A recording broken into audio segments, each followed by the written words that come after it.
Hello friends, welcome to Saru's kitchen. నేను మీ స్వర్ణ. ఈ వీడియోలో మీరు చూడబోతున్న రెసిపీ ఉసిరికాయ రోటి పచ్చడి. మంచి ఇమ్యూనిటీనిచ్చే పచ్చడి.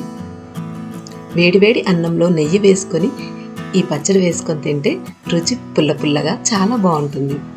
చలికాలంలో ఎక్కువగా దొరికే ఈ ఉసిరికాయల్లో విటమిన్ సి ఒక అద్భుతమైన మూలం. అందువలన ఇది మన రోగనిరోధక శక్తిని, జీవక్రియని పెంచడానికి సహాయపడుతుంది. అలాగే జలుబు మరియు దగ్గుతో సహా వైరల్ మరియు బ్యాక్టీరియా వ్యాధులను నివారిస్తుంది. నీట్గా క్లీన్ చేసుకున్న ఉసిరికాయన్ని ఇలా పొడుగ్గానే కాదు, మనం ఎలా కట్ చేసుకున్నా పర్వాలేదు. ఎందుకంటే ఫ్రై చేసుకున్న తర్వాత మనం వీటిని గ్రైండ్ చేసుకుంటాం కాబట్టి పీసెస్ ఎలా ఉన్నా సరిపోతుంది. స్టవ్ పైన ప్యాన్ పెట్టుకొని అందులో ఒక 4 టేబుల్ స్పూన్స్ దాకా ఆయిల్ వేసుకోవాలి. ఇందులో ఒక 10 to 12 గ్రీన్ చిల్లీస్ని చిన్నగా ఘాట్లు పెట్టుకొని ఫ్రై చేసుకోవాలి. ఈ పచ్చడికి పచ్చిమిర్చి కొంచెం ఎక్కువగానే పడుతుంది, ఎందుకంటే ఉసిరికాయ కొంచెం తీపి కొంచెం పులుపు ఉంటుంది కాబట్టి మిర్చి కొంచెం ఎక్కువగానే పడతాయి. పచ్చిమిర్చిలన్నీ చక్కగా ఫ్రై అయిన తర్వాత వీటిని తీసి పక్కన పెట్టుకోవాలి.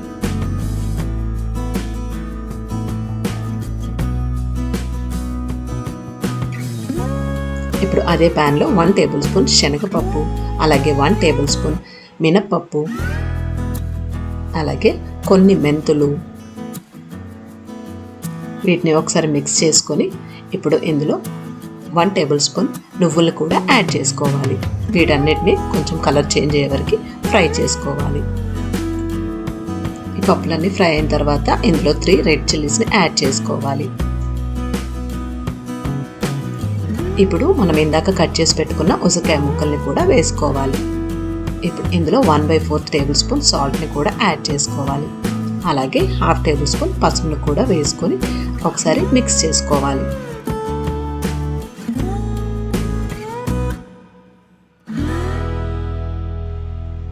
ఇప్పుడు ఇందులో కొంచెం కరివేపాకు, అలాగే పొట్టు తీసుకున్న వెల్లుల్లిపాయల్ని కూడా వేసుకోవాలి.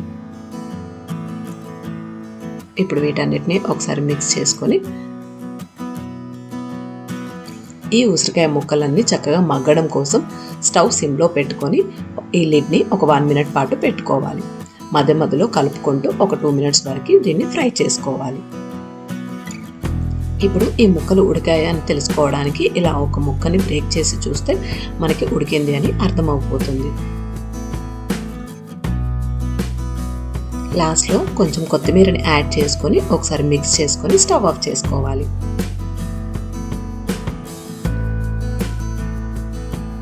ఇప్పుడు స్టవ్ ఆఫ్ చేసుకొని ఉసిరికాయ ముక్కల్ని చల్లారనివ్వాలి. ఇప్పుడు ఒక మిక్సీ జార్ తీసుకొని ఇందాక ఫస్ట్ వేయించి పెట్టుకున్న పచ్చిమిర్చిని వేసుకోవాలి. అందులో ఒక 1 టేబుల్ స్పూన్ జీలకర్ర కూడా యాడ్ చేసుకోవాలి. అలాగే 1/4 టేబుల్ స్పూన్ ఆఫ్ సాల్ట్ని కూడా యాడ్ చేసుకొని ఈ మూడింటిని ఒకసారి కచ్చాపచ్చాగా గ్రైండ్ చేసుకోవాలి. ఇలా గ్రైండ్ చేసుకున్న పచ్చిమిర్చి పేస్ట్లో ఇందాక మనం ఫ్రై చేసుకున్న ఉసిరికాయ ముక్కల్ని యాడ్ చేసుకోవాలి.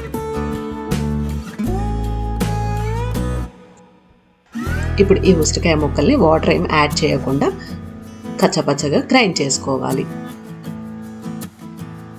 ఇలా మరీ మెత్తగా కాకుండా ఇలా కచ్చాపచ్చాగా ఉండేలాగా గ్రైండ్ చేసుకోవాలి. ఇప్పుడు తాలింపు కోసం ప్యాన్ పెట్టుకొని అందులో 4 to 5 టేబుల్ స్పూన్ ఆఫ్ ఆయిల్ని యాడ్ చేసుకొని అందులో 1 టేబుల్ స్పూన్ ఆఫ్ శనగపప్పు, అలాగే కొద్దిగా మినప్పప్పు, జీలకర్ర, ఆవాలు, దంచి పెట్టుకున్న వెల్లుల్లి పేస్ట్ వేసి ఒకసారి మిక్స్ చేసుకొని అలాగే ఎండుమిర్చిని కూడా యాడ్ చేసుకోవాలి. ఇప్పుడు కొంచెం కరివేపాకు కూడా వేసుకోవాలి. ఇప్పుడు ఇది ఆప్షనల్, కావాలి అనుకుంటే ఇంగువను కూడా యాడ్ చేసుకోవాలి. ఇవన్నిటిని పోపు వేగేదాకా చక్కగా ఫ్రై చేసుకొని లాస్ట్లో కొంచెం పసుపు కూడా యాడ్ చేసుకొని ఇందాక మనం గ్రైండ్ చేసి పెట్టుకున్న ఉసిరికాయ పచ్చడిని కొంచెం కొంచెంగా వేసుకుంటూ మిక్స్ చేసుకోవాలి.